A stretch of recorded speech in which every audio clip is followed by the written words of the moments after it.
एक बड़ा हवेली नुमा घर, बाहर से भव्य लेकिन अंदर परंपरा और पुराने नियमों में बंधा हुआ।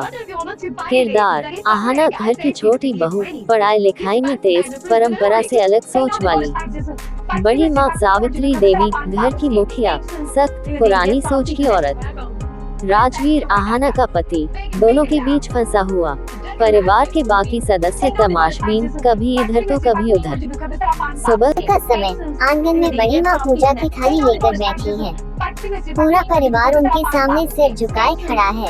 आहाना किताब लेकर सीढ़ियों से उतरती है। बड़ी माँ गुस्से से, आहाना, ये कैसा ढंग है, सुबह सुबह भगवान के भजन की जगह ये किताब हाथ में। आहाना धीरे पर आत्मविश्वास से, बड़ी माँ, मैंने भजन भी किए, लेकिन मेरी परीक्षा नजदीक है, मुझे पढ़ाई भी करनी है।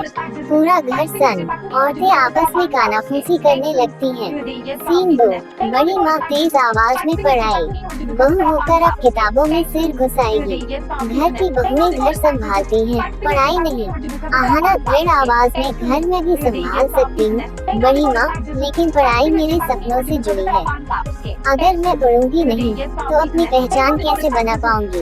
राजवीर बीच में आते हुए, डरते डरते, बड़ी माँ, आहाना सही कह रही है, उसे पढ़ने दीजिए।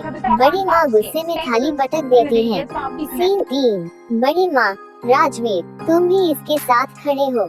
इस घर की बहू को अगर बाहर पढ़ाई करनी है तो फिर ये घर छोड़ना होगा। सन्नाटा, सब लोग चौंक जाते हैं। आहाना की आंखों में आंसू, लेकिन चेहरा मजबूत। आहाना धीरे मगर साफ, बड़ी माँ, अगर पढ़ाई करना गुनाह है तो मैं ये गुनाह करके ही रहूंगी। मैं इस घर की बहू जरूर हूँ, लेकिन अपनी पहचान बनाने का हक मुझे भी है।